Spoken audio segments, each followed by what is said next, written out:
maybe they must have had a discount on the Hollywood Hard Rock Casino that they're like doing this at. It must have been like a Groupon rate for like before 5 p.m. on a Wednesday. Otherwise, I can't figure out why this is going on Wednesday. But I mean, I'll take it. Six championships is it or 7? I'm not sure how. 1, 2, 3, 4, 5, 6 championships. Yes, going down Wednesday night. Lucky Locks, how you doing today? I'm doing great. This is going to be a really fun card, I think, both to break down and to watch. So looking forward to it big time. Yeah, PFL, I think this season of PFL has been a tremendous success, honestly. I think that for the most part, the matchups in the finals are the matchups that they should be. I mean, Hamlet getting there is a little bit, but it's a really good fight, honestly, Hamlet versus Shoeface. So I'll take it. But yeah, we've got a few. Oh, we got Maddie of, I believe, Girly MMA podcast. Thank you for joining us, Maddie. Sorry for the late start here. Still kind of getting back into the swing of things. And I used to get home well before 3, and now business is taking off. So along with the bets, all good stuff. Miz is in the house, of course, because it's a breakdown.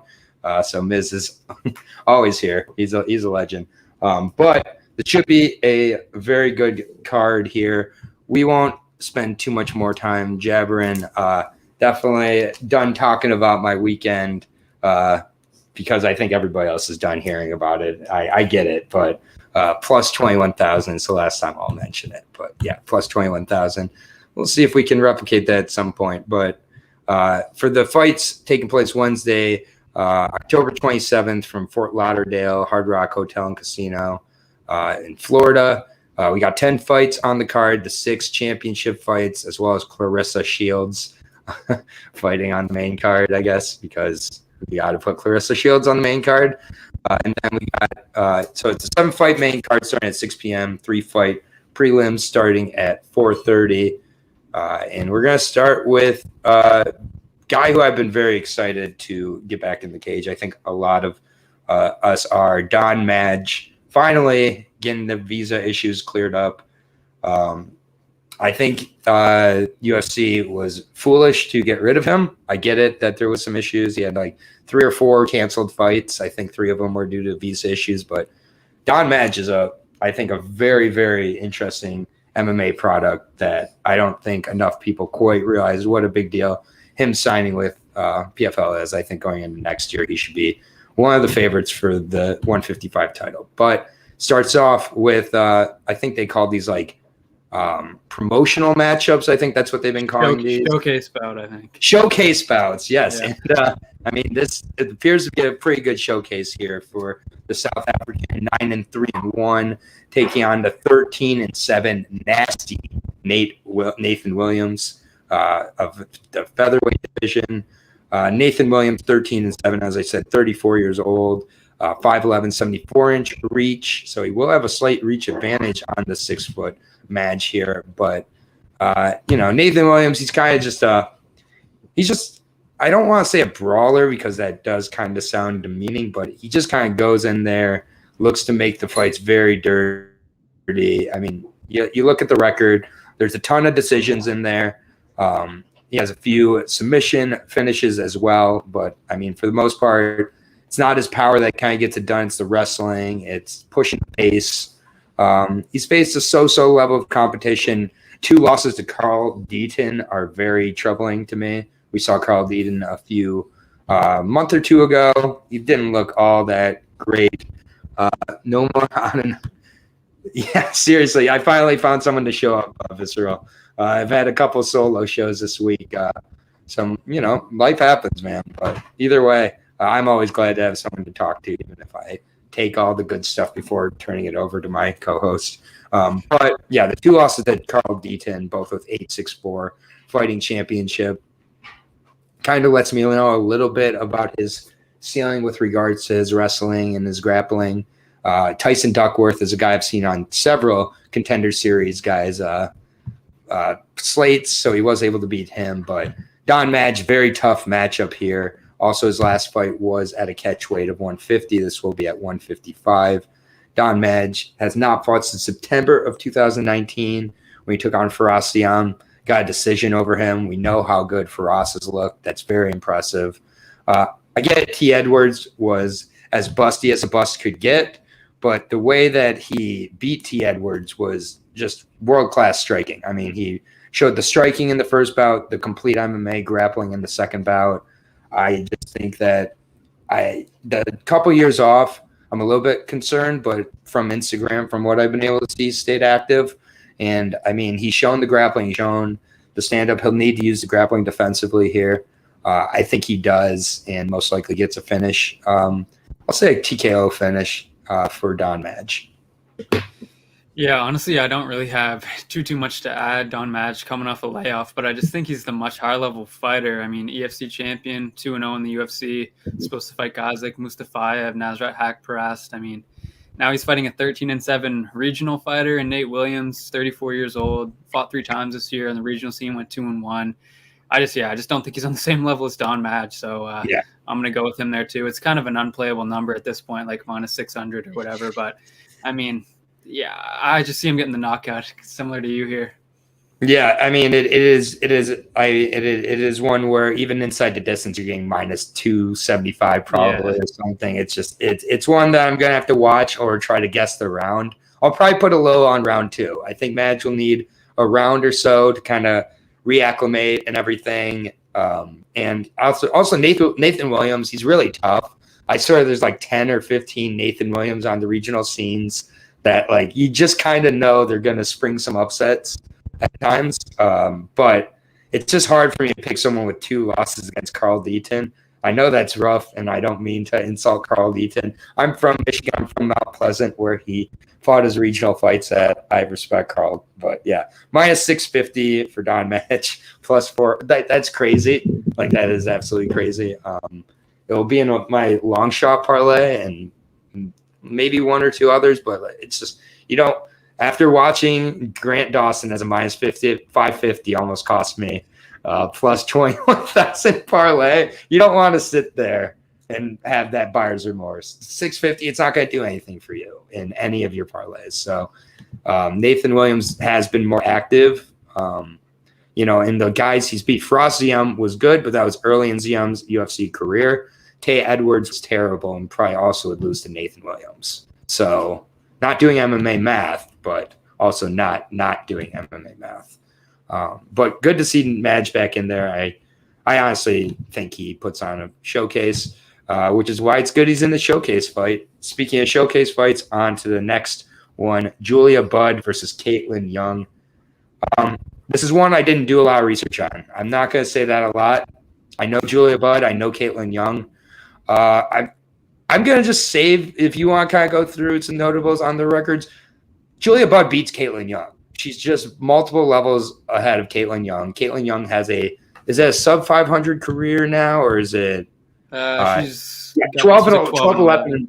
Yeah, so she's alternating wins and losses. She's not alternating wins and losses with the likes of Julia Budd. I get Julia's not nearly as dominant as she used to be, but from a technical perspective, she's still really sharp. Julia Budd by decision, I would say, honestly, because Kaitlin Young's tough, but I'll take Julia Budd by decision, which probably is minus 300 or something like crazy. Yeah, Julia Budd, she's making her PFL debut, coming over from Bellator, 15-3, only 3 losses. You got Amanda Nunes, Ronda Rousey, Chris Cyborg. So I mean, Kaitlin Young is none of those people. Yeah, 3 of the goats of women's MMA, and she was 9-1 on Bellator. I bet her in some crazy degenerate parlay last time she fought, and I'll be real, I honestly thought she lost that fight. I thought she looked terrible. Somehow the judges gave it to her. Was that Diana Silva? Diana Silva, yeah. Yeah, I bet Diana Silva in that fight, and I was furious. I think you got robbed, honestly. Yes. I was in church the next morning after that, and Kaitlin Young, I mean, she has a lot of fights under her belt. Not really the best record, but she has fought pretty decent amount of names. I mean, kind of a who's who of women's MMA back in that time. And she doesn't really have that many great wins, especially lately. I mean, this year she's had to fight Cindy Dandois, who really isn't great. She beat her and lost a split decision to Mariana Mirage. So, yeah, I think Bud's the better fighter. I think that she, probably gets this one done comfortably. I'll even give her the benefit of the doubt that last time was a bit of a one-off, but I mean, no way am I going to lay minus 400 on her ever again, or probably even minus 300 on her. Well, she's minus 500 on my site now too, plus 325. I mean, it's like that double parlay to start, because I like to start out cards with the double parlay. I like to do then stack the winnings for a minus 650 with let's see what a Julia Budd, what is this, minus 260. That's what that, but I mean, honestly, that is, I think that's probably like about minus 400 for those two to win, if I had to be honest. Like, they should win, but still, I don't bet too many negative parlays. It's like really seems like a weird way to bet. But two showcases there. I think that Julia Budd by decision, maybe I'd bet especially if it's plus. It is at 155, Visceral. It's at 155. Budd and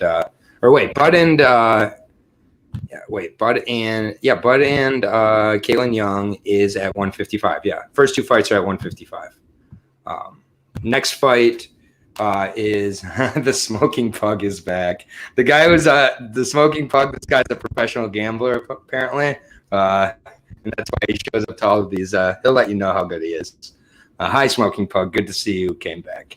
But next fight is at 185 pounds, I believe. Yeah. I was surprised. Yeah, 185. Omari Akhmedov versus Jordan Young. Jordan Young, not what I thought he was. I thought this guy was world class. I thought he was really good. I thought the loss of Julius Anglickas was kind of an aberration. I thought like it just was kind of a one-off. He was going to come back. I saw what I needed to see against Filthy Tom Lawler. This guy has he doesn't have the drive. He does not have that drive. He does not. When he gets put into an uncomfortable situation on the ground, his head lays on the mat. There was just not a good look at 206.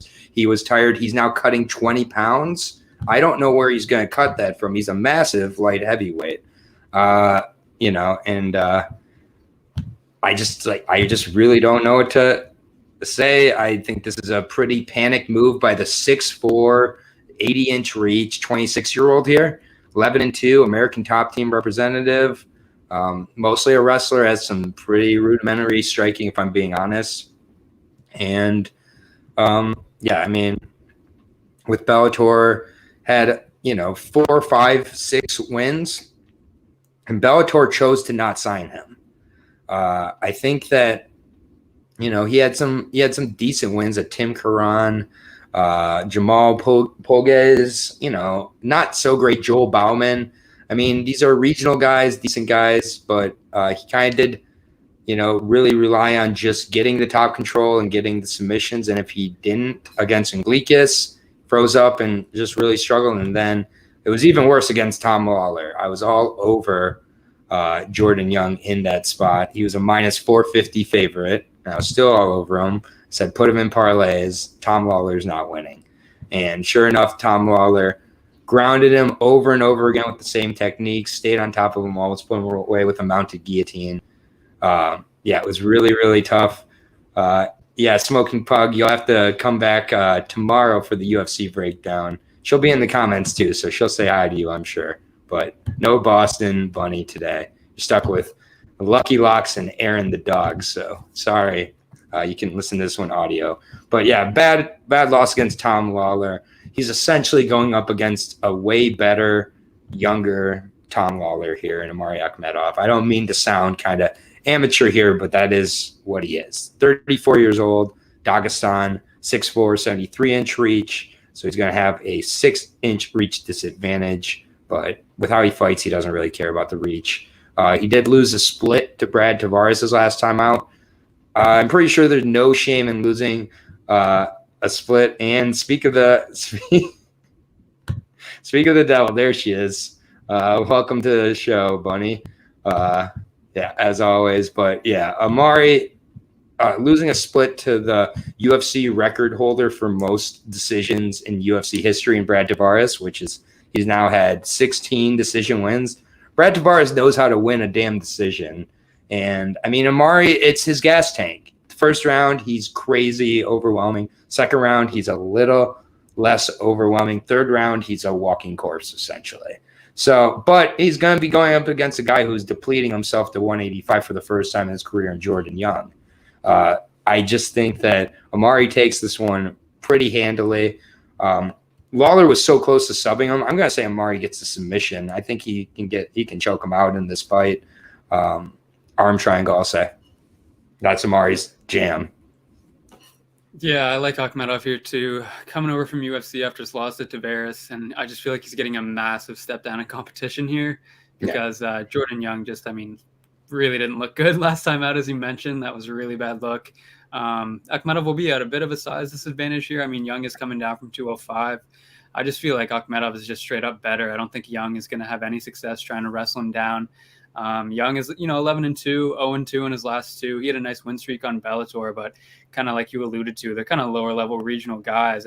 He gets a step up against Julius Anglixkis, loses that. That's whatever. Anglixkis is pretty good, but then that decision to Tom Lawler, sheesh, that was pretty ugly. And I think that the main way I pulled my hair out, dude. I was just like, what am I doing betting this guy talking about? I was like, Bellator screwed up with this guy. They're going to regret letting him go. And I'm like, oh, no, they knew what they were letting go. Yeah. He was 6-1 with the promotion. They let him go. Main way for him to win, I think, is submission. I just think that's extremely unlikely against Akhmedov. So, yeah, I bet Akhmedov as soon as the line came out here. Got it at minus 220. It's like, minus 600 or something now. So, as soon as I saw this announced, I just was going to fade Jordan Young pretty much right away. Yeah, that is beautiful. That is the best minus 220 of the weekend. I will say that right now. He's minus 600 now. The three of the showcase fights together get you a nice, tidy minus 162 parlay. It's going to happen, but Jesus, that is brutal. Yeah, you got to bet 3.2 units to win 2. But, if you're a degenerate like me, you might do it. So go ahead with that. But, those are the 3 fights from the prelims, which, again, people, the prelims start at 4:30 p.m. tomorrow.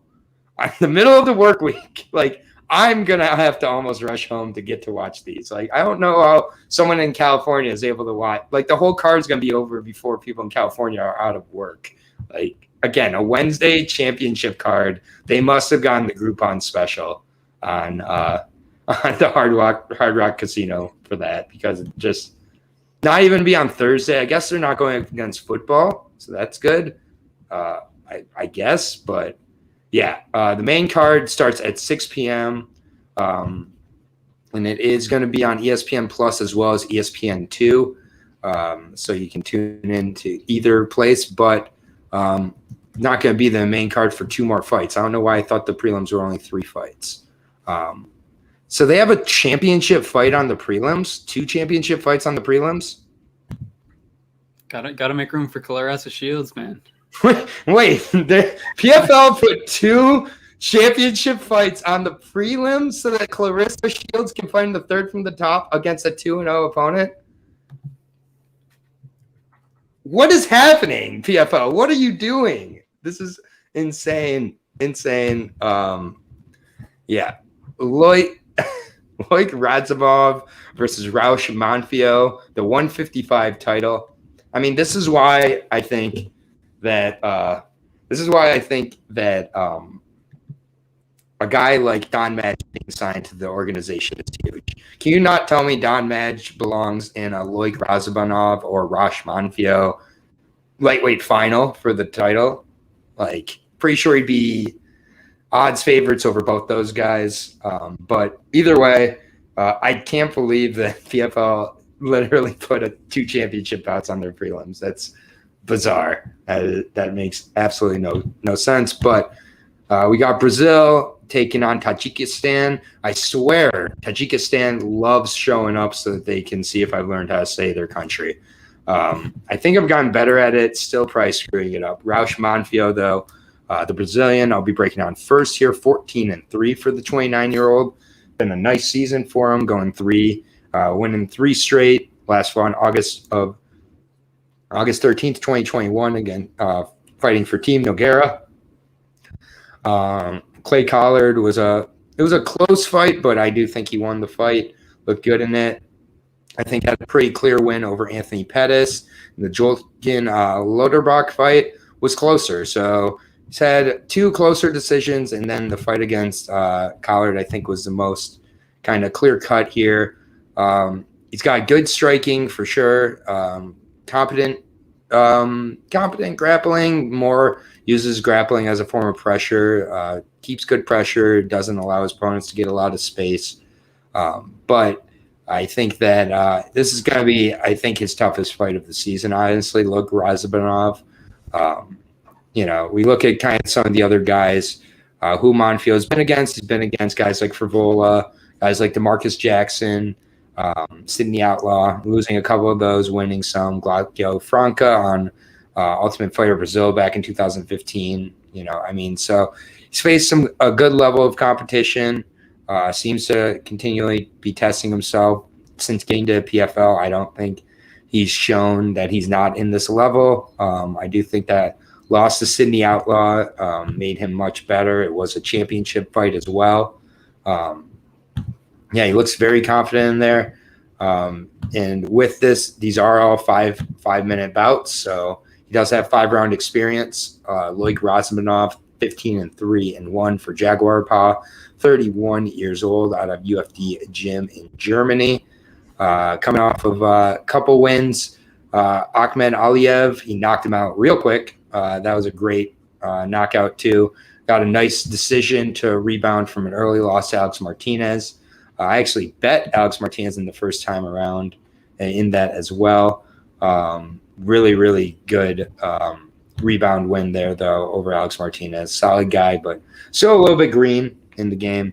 I think this is a very, very good fight. I have really liked how Loik has responded to the championship loss last year to Nathan Schultz and the early loss to Alex Martinez. I think he's able to keep this one close. I just don't know, though. I mean, like Manfio, I don't really have a great read on him, if I'm being honest. I want to lean towards Loik, though, but I think Manfio, if he makes this a little less technical, a little bit more dirty, he can end up taking Loik to a decision. He's won a few decisions over some very good high-level opponents, but yeah, I'm just going back and forth here.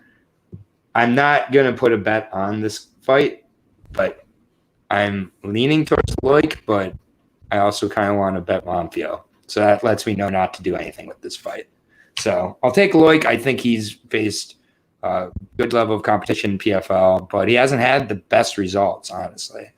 Manfio has looked really good in there. I just kind of get nervous one of these close decisions goes the other way. He fights people very close. Yeah, Loik has great wrestling, obviously. I don't really feel like he has too much on the ground. I mean, we've seen him kind of struggle to hold guys down in the past. He's not excellent striking. In a 5-rounder, it makes me a little bit more nervous than a 3-rounder. I feel like if he gets fatigued late, he could start to kind of lose efficacy on some of those takedowns and maybe get stuck on the feet a little bit more. He had a really nice knockout over Ahmed Aliyev, fought Alex Martinez twice, split it 1-1. I mean, I thought you easily could have given him the first one as well. How's Manfio? Those decisions, man, are I agree on Pettis. Lutterbach, I thought was kind of close. I thought he lost to Clay Collard. I felt pretty confident that Clay Collard won that one, actually. Okay. I didn't agree with that decision. But, I mean, just all that stuff combined makes me never want to bet against this guy again. I think he wins close fights. He does. I think a 5-rounder is kind of to his benefit because as Rajabov starts to slow down, I feel like he could take over. I'm still going to go with Rajabov here. I do feel like he's a little better. But it just seems like Manfio just wins no matter what every time. So I'm not going to have any money here. I think Manfio is live, but Rajabov's going to be the pick for me. Close fight. Yeah, it's close fight, and the odds don't seem to think that. -230 for Razmanov. I think that's a little bit steep. +175 on Manfio. I'll probably bet the over 4.5, honestly. Yeah, I think it goes to decision. But that's probably going to be close to Loik's price. It was like -190, I think. Yep, exactly. So I actually probably won't bet that. I think I just have to watch this fight because I just don't know how. I honestly don't know how judges see Manfio fights. I just don't. So very, interesting. This is where Manfio. Yeah, a lot of people are thinking Manfio's luck. I mean, it is tough when you win 3 decisions just barely. Eventually, you're going to barely lose or lose one of those decisions, I would think. But yeah, and then a little bit of discussion about Kayla Harrison. We'll be talking about her shortly in the chat. They're talking about her. I think she's good. I think that some of the talk has gotten to Ronda Rousey levels of crazy where we start to talk about beating Volkanovski, it's just like we don't need to talk about that, like at all. Like just she's very good. I'd like to see her in the UFC in all honesty because I just don't think the PFL can provide any sort of level of competition, but she's a monster for sure. But we'll be talking about that shortly. We're to the final fight on our prelim bout with 2 championship. It's just so weird. 2 championships on the prelims. 205. So the 155 championship and the 205 championship, 2 of the bigger divisions, like we're gonna have on the prelims. Okay, sure thing, PFL. But Shoeface taking on Martin Hamlet. This fight is another extremely close one. It's ironic that both of the prelim championships are like 2 of the closer fights on the entire card.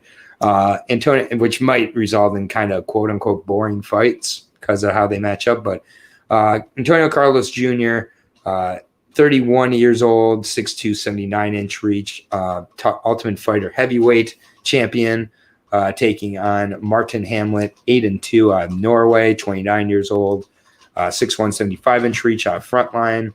I'll be breaking down Martin Hamlet first. Norwegian wrestler, that is what he is, through and through.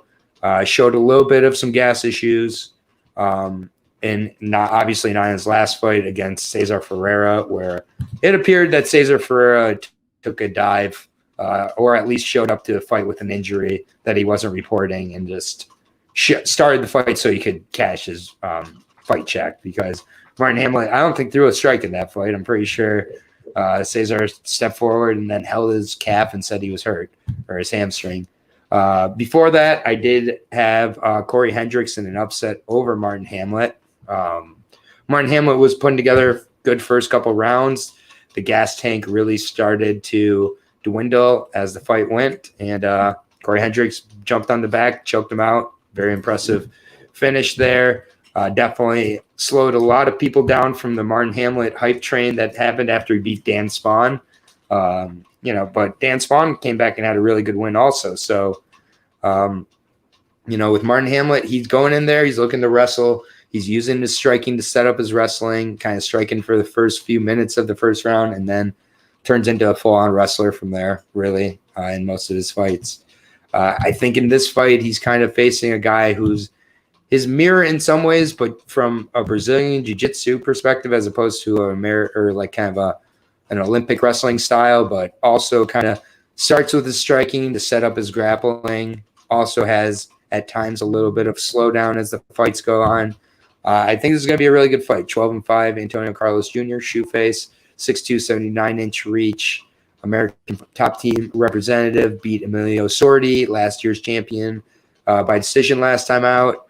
The Vinny Margulies fight, that was a fight that I think he was on his way to winning before the groin strike allowed Vinny to say, I don't want to fight tonight.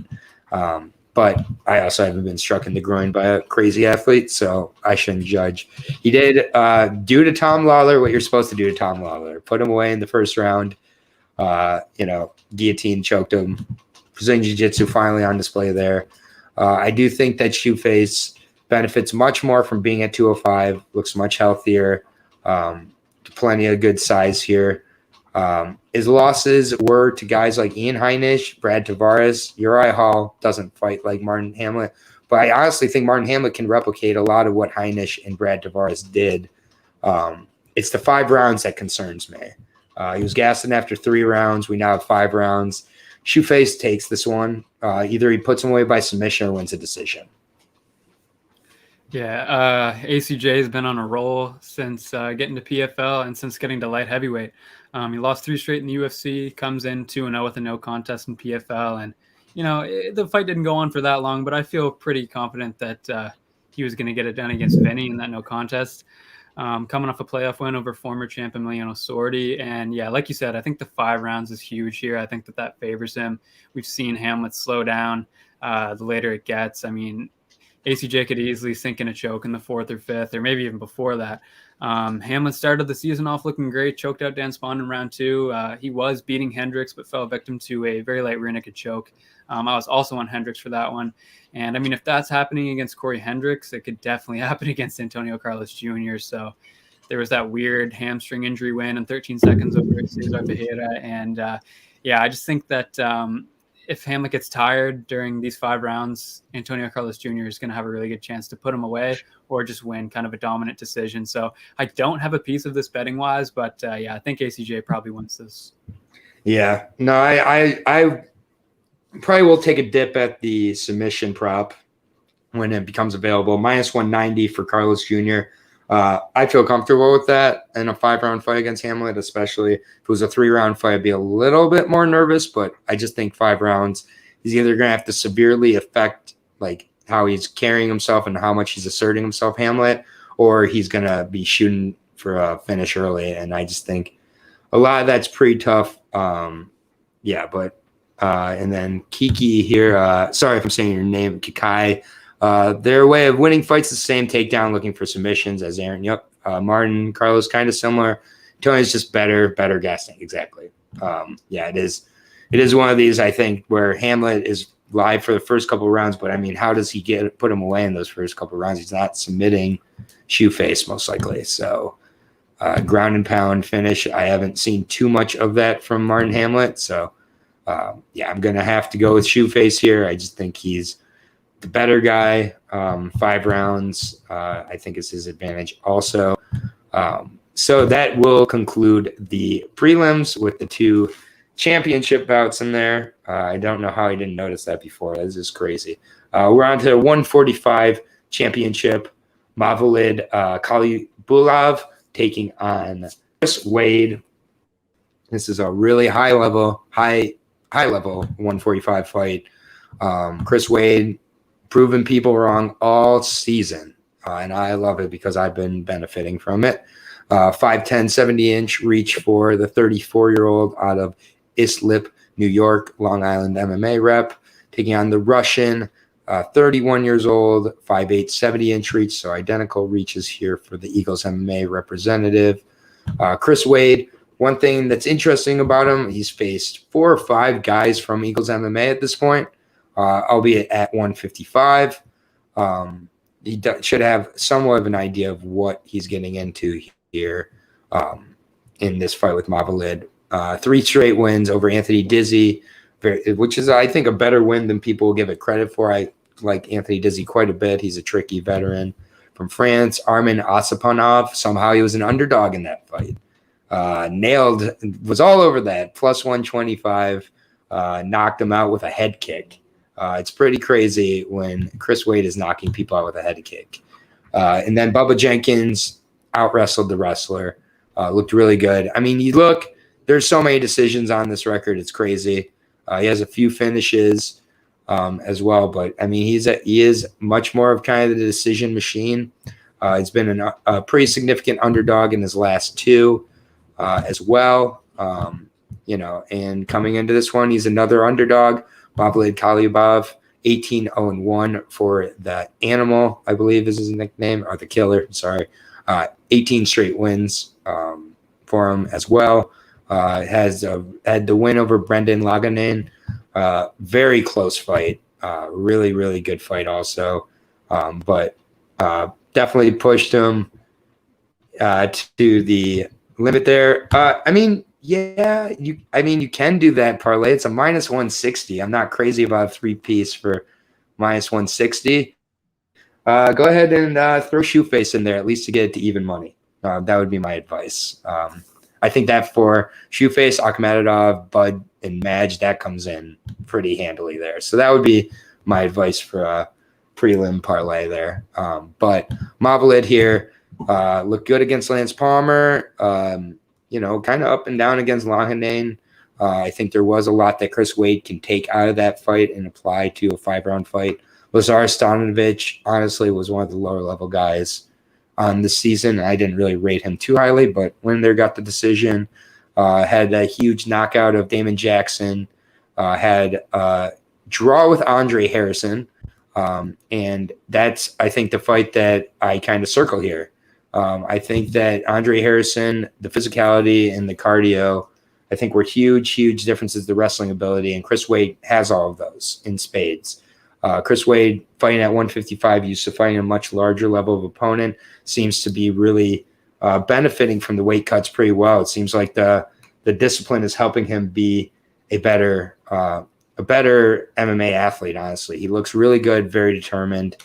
I just think that Chris Wade, no one's stopping him right now. I'm really all aboard the Chris Wade hype train at this point. I'm a believer. Mavlid is very, very good, but I think over 5 rounds, there's some slowdown that can happen, and Chris Wade is not going to slow down. Chris Wade can go for 10 rounds, in my opinion. 5 rounds, I think squarely in Chris Wade's favor. Give me Chris Wade, underdog, decision. He's just going to be the better wrestler. The way he looked against Bubba Jenkins, I mean, was really impressive to me. Bubba Jenkins going in with max confidence. We did see how Mavlid looked against Lance Palmer. I think Chris Wade is going to use a little more movement and stand up in this bout than just going straight wrestling, though. So I like Chris Wade here. I like him for a decision. I think this is going to be a really good fight. Yeah, Khaibulaev 18-0-1 with no contest. Really impressive record for the fighter from Dagestan. And the no contest obviously was a fight where he was KO'd kind of badly by Daniel Pineda, who ended up popping for PEDs after. So it got overturned. I still think it's important to consider that result, but it does seem to have been a bit of a one-off, kind of a high variance outcome. Obviously, Khaibulaev's a really great wrestler, good grappling. Chris Wade looked great last fight. Obviously, an incredible wrestler in his own right, and looks to be in great shape right now. You mentioned coming down in weight. I mean, he looks great at 145. He's a workhorse out there. Like you said, he can just win. He's a decision machine, and he's just able to outwork guys over the course of the fight. And he did really impress me against Bubba Jenkins, and I think that he's going to be a tough guy for Khaibulaev to out-wrestle. And if I was picking this matchup probably at the start of the season, I think I would have had Khaibulaev without a doubt. But now I'm much less sure because Chris Wade, he's on a bit of a roll here. He's looking really good. I mean, he's KOing people with head kicks. Like, who even is this guy now? Yeah. I'm still leaning slightly towards Khaibulaev. I think that he's slightly more polished, but I mean, Chris Wade is a tough matchup. Sorry, I can't get to the window for Khaibulaev here, and I don't blame you at all for taking that shot. I think that if I was going to bet this one, probably would go with Chris Wade, but prediction-wise, I think I'm going to slightly lean towards Mavlid here. Yeah, I also love that he's had so much experience against this camp. I just think he comes from a very good gym. 34 years old. Chris Wade knows the time is now. This year, next year, a couple more years to stack a couple million. $1 million payday, I know this is kind of conjecture, completely conjecture. I think Chris Wade is way more motivated by the $1 million than Mavlid Khaibulaev. I do think the $1 million is a reason Chris Wade signed with PFL, and now he is 1 5-round decision away from getting it. A plus 150 on Chris Wade, minus 200 on Khaibulaev. I'm very surprised by those odds, but that's just kind of Chris Wade. I mean, he was an underdog against Asparov. He's not about to be, favorite. That was a crazy underdog. I wish I would have bet 5 units on that. I thought there was a reason Asparov was a favorite. So, I kind of limited it, even though after seeing the tape, I was like, all right, I got Wade here, but I'm going to limit it. There must be a reason he's the underdog. No, there wasn't a reason. Wade knocked him out. I think he was overweight, too, by 5 pounds. Yeah, Osmanov, I think, he missed weight in that for the first one. Knocked him out, and he missed weight. So, man, this should be a good one, though. Very close fight. I'll take a shot at the dog. Also, just real quick, if for Visceral, if you do that 4-fight parlay I mentioned, I have it at plus 150 right now. I just put a bet down on that. So again, Shoeface, Bud, Akhmedov, and Madge plus 150. I think that's a really solid parlay that's going to come in. So that's my first parlay that I put in for the prelims. Moving on to the third from the top, heavyweight championship bout here between Bruno Cappelozza and Anton Delija. the second go around for them. He kind of was Bruno's. This Ante was kind of Bruno's responsibility for having his coming out party. I wonder what these odds were, but they were nearly probably reversed the first time these two faced. Delija was like minus 500 the first time they faced. Oh, more than double the first time they faced. Yeah. Wow. Yeah, Delija. I mean, they love Delija. The odds love Delija until they didn't. Which is why I got him last time out in a fight he did not win, but he got the decision over Denis Goltsov. I'll take it. I bet him as an underdog in that fight because I was like, these guys are very close. I'll bet the 250 underdog. And it paid off there, but it was by no means a very impressive decision. I thought he lost, first of all, and it was close either way. It really didn't blow me away. Even his fight against Chandler Cole, I get it. He got the ground pound finish, but he didn't. I mean, Chandler Cole looked really bad and unprepared in there. And, I mean, he did get the first round finish, but it wasn't anything to really blow me away by Delija. For a while, it didn't really look that good for him, to be honest. No. And, yeah, like, I mean, he did get the finish, but, I mean, it was like, yikes. So I do think that Bruno is living rent-free in Delia's head at this point. Just betting this doesn't go the distance for this one. I mean, that's probably like minus 350 though. Like that's probably like this one not going the distance has to be juiced. But yeah, I really do think that he's not looking forward to having to face Bruno Cappelozza 2 times in 6 months. That's brutal for your head and your head trauma. It was a really nasty standing KO that first time. And Bruno he's got dynamite in his hands. Former light heavyweight. Somehow this guy was a light heavyweight at one point. I don't know how. Fighting on Corinthians. Actually lost coming into PFL. Lost to Jerry Prochazkas by KO in the first round. Then he's like, you know what? No more depleting my brain of water and oxygen and shit. I'm going to go up to heavyweight. Knockout, knockout, knockout. His last one against Jamel Jones was a knockout by a power jab. Like, I mean, it was just like a crazy power jab. And I just think he, again, knocks out Delija. And I think it's another first-round knockout for Delija. I just, Delija, to me, is pretty plodding with his footwork, pretty slow. And the defense is just kind of a shell that Bruno seems to be able to penetrate around. And I think he does it again. Yeah, Bruno Cappelozza is just one of those Brazilian Terminators, man. I mean, he hits hard as hell. He comes forward. He forces the action. One of those modern heavyweights, weighing in around like 240, very light on the feet. And yeah, like you mentioned, he was competing at 205 before this. He only has 1 loss since 2016. Yuri Prochazka, I mean, can't really hold that against him too much. He moves well. He cuts the cage off well and has some good striking as well. I've just loved watching him this season in the PFL. He's been great. KO'd Delija pretty brutally in the first fight. That was probably one of my favorite finishes of the whole year. And I think there's a mental advantage there knowing that you did that. And maybe more likely than that, there's a mental disadvantage for Delija, like you kind of alluded to. Delija does have an impressive record, 19-4, with losses to Denis Moldarev, Marcin Tybura, and obviously Bruno.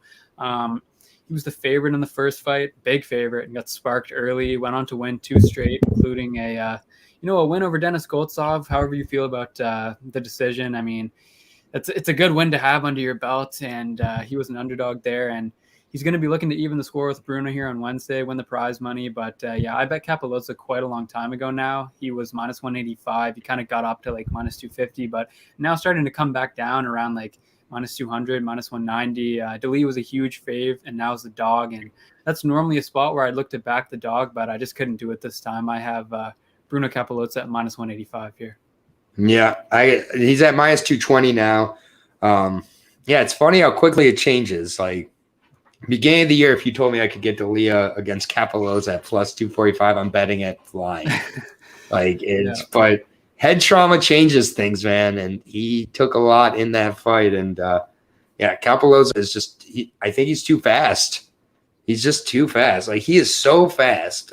He's a walking advertisement to 205ers who are thinking about moving up to heavyweight. Because, I mean, those hands are vicious. I would throw Bruno in with that parlay. I had already started from the prelims. Add him as a 5th plus 260. So, again, Delija, He has been in there with a good level of competition, but I just think there's a mental and physical edge to Bruno that makes this one worthy to bet at the price it's at, which, again, you told me this preseason, I would have been like, okay, like I'm getting harassed. Sorry. We're going to move on to the third from the top here. And this is at 155, the Queen, the GWOAT, Clarissa Shields. This card should be good for parlays. PFL, I'm pretty sure the P in PFL stands for parlays, because all season PFL has been pretty lovely with their parlays, if I'm being honest. But Clarissa Shields versus Abigail Montes here, third from the top. ahead of plenty of championship fights. We got 1-0 Clarissa Shields, GWOAT, also known as T-Rex, taking out Abigail Montes, the 21-year-old out of Mexico, 2-0. Last fought at bantamweight in her last fight.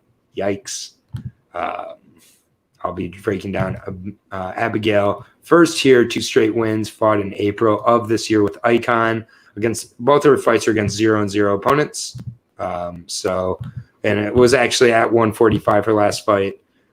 First fight was at bantamweight, was a decision.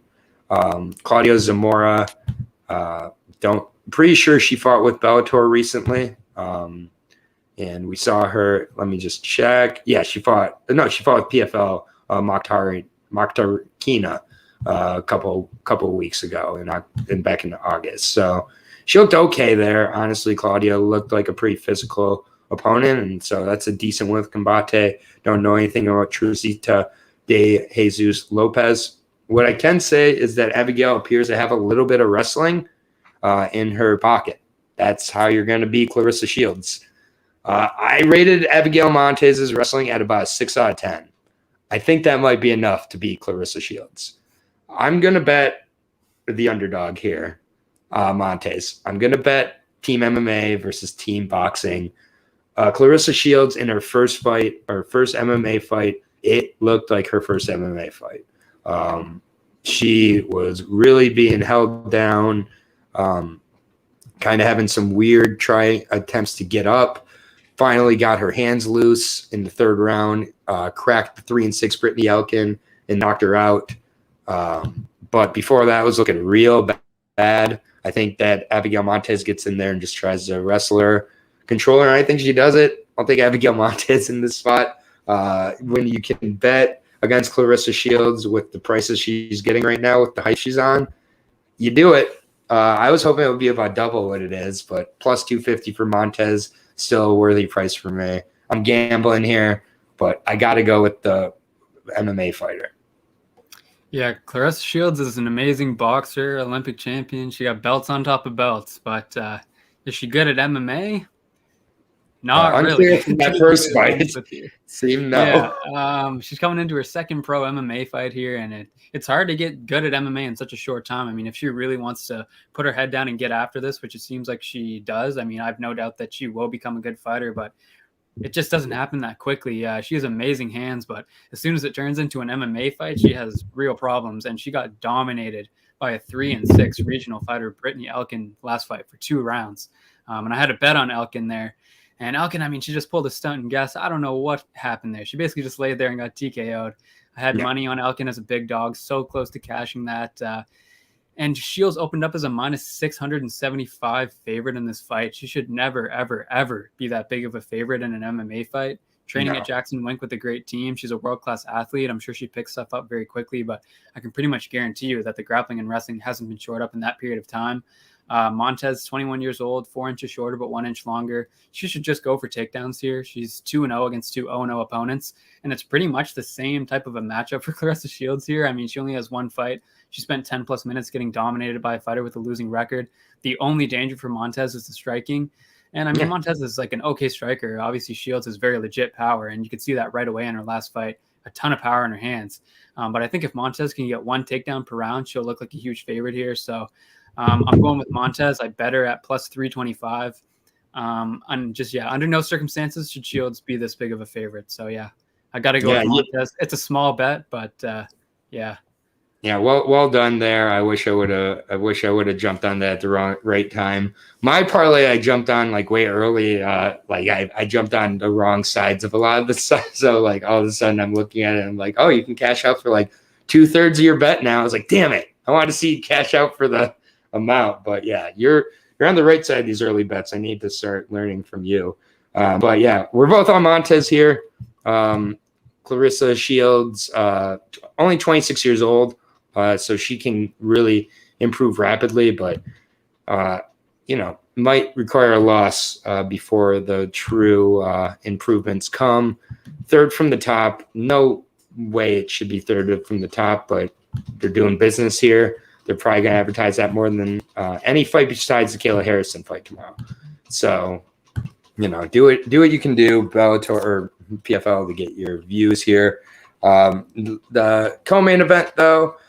We got Magomed Kerkimov taking on Mr. Ray Cooper the third.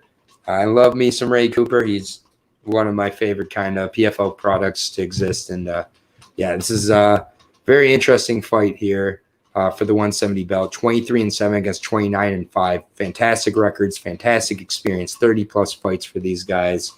Russia against Hawaii. Cooper only 28 years old, 5'7", 70-inch reach against the 6'1", 73-inch reach of Magomed Kerkimov. Mr. Ray Cooper, the third. I will be breaking down first here, 23-7-1, 5 straight wins for Ray Cooper. And some pretty difficult matchups along the way, especially the last couple. Had a win over Nikolai Alasakin, who honestly, Nikolai has kind of been a little bit of a disappointment for me coming over to PFL. I really expected a lot more of him than what I've been seeing. Seems like a little bit of a case of the States getting to a Eastern European fighter. Maybe, I'm not sure, but Ray Cooper still did what he needed to do in that fight. The decision over Rory McDonald, very impressive, obviously, as well.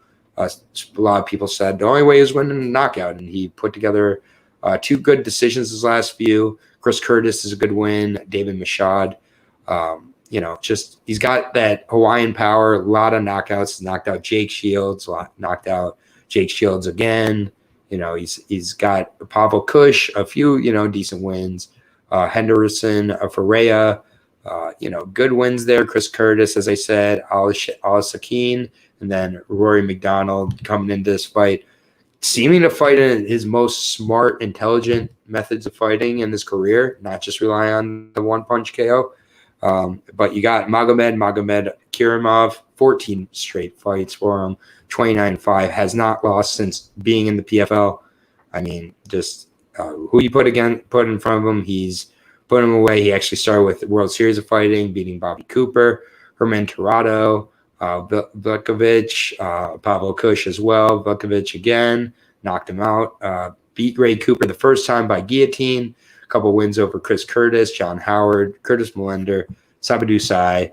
This guy is just as steady as they get. I think Cooper's coming into this fight super hungry. I'm rooting for Cooper. I'm going to have to bet Magomed Kerkimov until I see otherwise, though.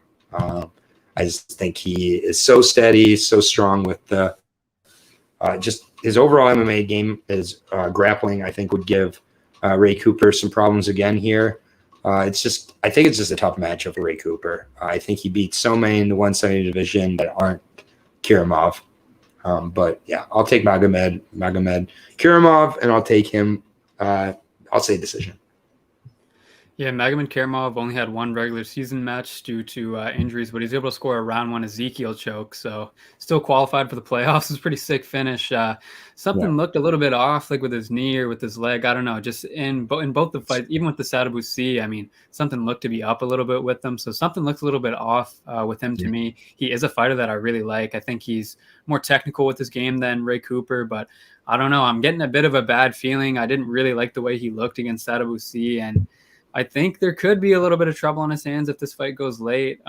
Ray Cooper the third, I've picked him every single fight this season. He was a dog twice. I really like Ray Cooper. He's in great form, looks driven, hungry, like you said, looks to be in great shape. And he's a guy that's going to keep coming the whole time. Got choked out by Magomed last time, but he opened as a -150 favorite in that fight, closed as a -190 favorite.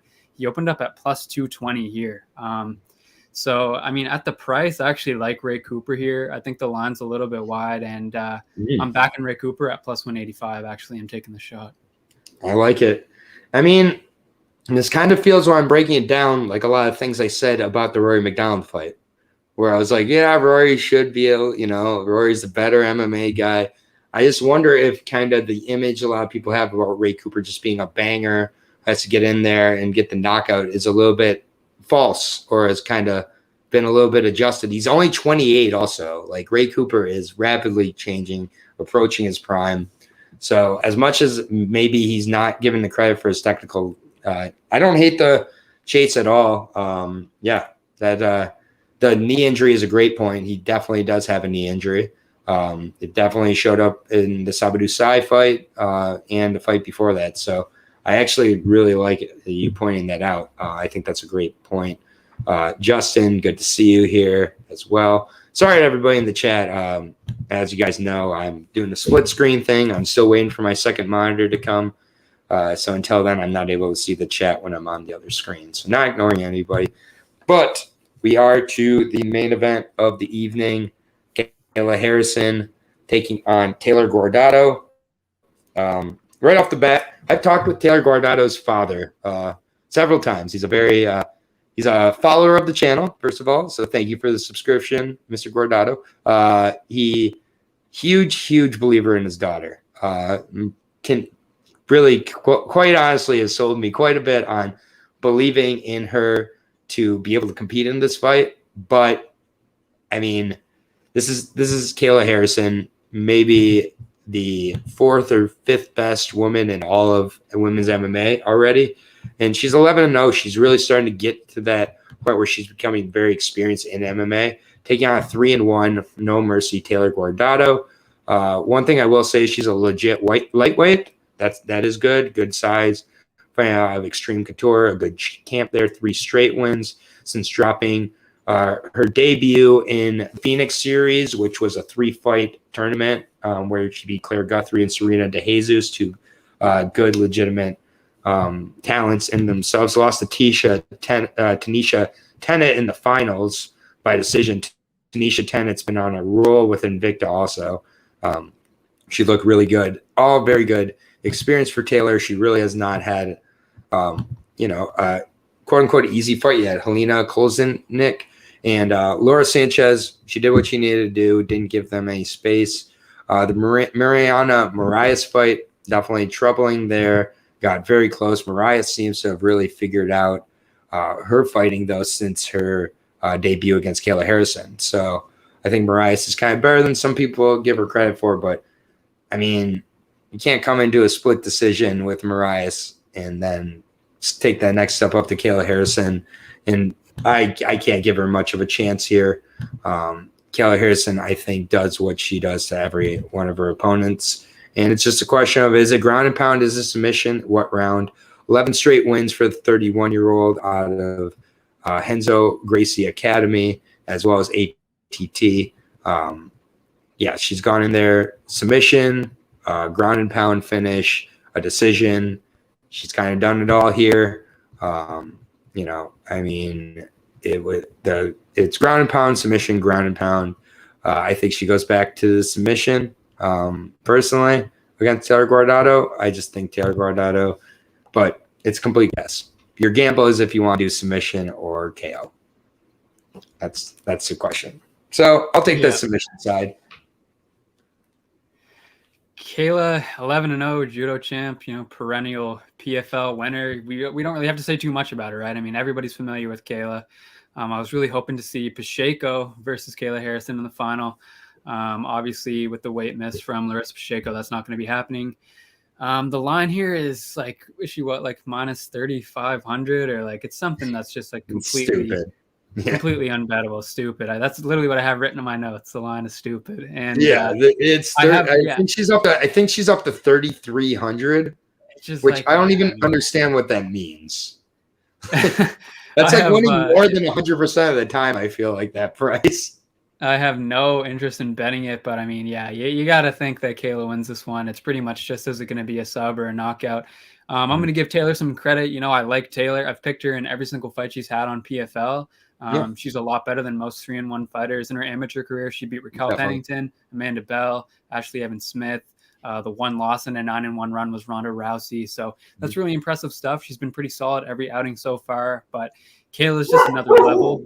I think that Taylor's not going to have that grappling upside here, so I just can't pick her to win. I think that, probably Kayla Harrison, probably by finish. Kind of pick your poison, roll the dice. All right, I'm going with sub, just because I have a feeling it's going to be a little bit closer to even than the KO, which is probably going to be like minus like 800 or something. With a minus 3,300, your props are not going to be too generous for this fight, except the decision probably will be like plus like 2,000. It'll be like, if you really think she survives 5 rounds of beat down grappling, like you can get it for like a plus like probably 600 or something. But honestly, it's going to be a submission, in my opinion. This is an interesting card. I'm going to say interesting card every week, I know. So I'm sorry. You can make fun of me in the comments if you want for saying Aaron said it was interesting. Again, they are all interesting. Really quick, I'm just going to go ahead and write down the time code here, do some quick picks, and then we're going to dip out of here. Again, obviously, tomorrow night, 7 o'clock, Wednesday, UFC breakdown show with the bunny and the dog and special guests. But real quick, we'll go through this one. We both got Don Madge in the first fight against Nathan Williams. We've both got Julia Budd. We both got Omari Akhmedov. We both got Loic Rajabov. I'm a little more hesitant on it than you. Both on Shoeface, right? Yep. Okay. And then first one we would disagree on, Mavlid Habibulov versus Chris Wade. I got Chris Wade. You got Mavlid. Totally reasonable disagreement. So we agree on the first 5. We both got Bruno Cappelozza over Delija. We both got Abigail Montes over Clarissa Shields. Yeah, let's go Abby at a plus 250. Already bet. Chico wants to bark for her. We're going to wait 2 more minutes, Bubba. And then I have Magomed Kerkimov over Ray Cooper. I'm much less confident after talking to you, though. And that you saw Magomed? I'm on Ray Cooper. Oh, you already bet Ray Cooper, too. Yeah, I bet Ray Cooper. Yeah, fair enough. Now I'm not as sure on that one. And then Kayla Harrison for both of us. I got the sub. You better find all the underdogs for tomorrow and Saturday and parlay them and to bring that Harrison bet down. Can I parlay 2 different sports together? Yeah, I mean, your book should allow that, Justin. I don't know about your book, but most books allow that. So as long as you want to bet, you can parlay whatever together. But I got a couple of underdogs on this card. Both of us do. We got 2 disagreements. Totally fair. Check out Lucky Locks, everybody. All the LFA breakdowns, Contender Series breakdowns are up there. We'll be back with our Contender Series breakdown for the finale next week as well. But anything else going on for you, Lucky? Anything you want to let the people know about? Again, search Lucky Locks MMA and you got it in. And then real quick, and I'll send it over to you. The 4th fight, honestly, I got Bruno, Shoeface, Julia Budd, and Omari Akhmedov in a 4 fight with Madge for a 5 fight. Honestly, I think that one comes in. So put those together. If you're a little bit unsure, you can take out Bruno just because that price, if you're a little bit worried, in the heavyweights. But otherwise, I think it comes in. But yeah, Lucky, what's coming up for you or anything you want to mention to people? Go look me up on YouTube. I'm on Twitter at Lucky Locks Picks as well. And just happy to be here, talk to some new people, and always nice to be on the show. So thanks for having me, and thanks everyone for tuning in. Yeah, man, this is our first non-Contender Series breakdown together. Or maybe we did LFA. We did LFA too. Of course. I mean, of course, LFA. LFA is family. But yeah, it's been a pleasure working with you, man, and I'm glad that you're enjoying the channel. We're growing at a decent rate here, so hopefully, if I can hit a couple more plus 21,000 parlays, we'll get up to the couple thousand subs. But in the meantime, we've had double-digit subs for the whole viewers the whole afternoon. Can't ask for much more than that. Maddie, Justin, Miz, Bunny had to go to a meeting, but Bunny, Justin, everybody on there, Smoking Pug even. Hopefully, I can help you all make some money out there. Keep taking care of each other. Have a good one. Enjoy the Contender Series tonight. Let's go, Olivier Murad. I am all over that dog at plus 225 now. People, you're crazy. You're crazy. Z-Ben, U.S. debut here. I'm telling you, Murad is no joke, and I think that price is way off. Go, Olivier. No. I might have gotten a comment earlier that said I was the only capper. Someone said, you're the only capper I've seen who's taking Olivier Murad. So maybe I want a little more now so that I can screenshot that comment and like spread it. But, anyways, enough about me in my ego here. Keep taking care of each other out there. Enjoy the Contender Series tonight. Enjoy the PFL Championship tomorrow. And again, we'll be back with the UFC show tomorrow, somewhat during the PFL possibly. So maybe we'll make a little adjustment to start just after that. But I'll be letting you guys know. Keep taking care of each other out there. Thank you, Maddie, Miz, Justin, everybody. Have a great day.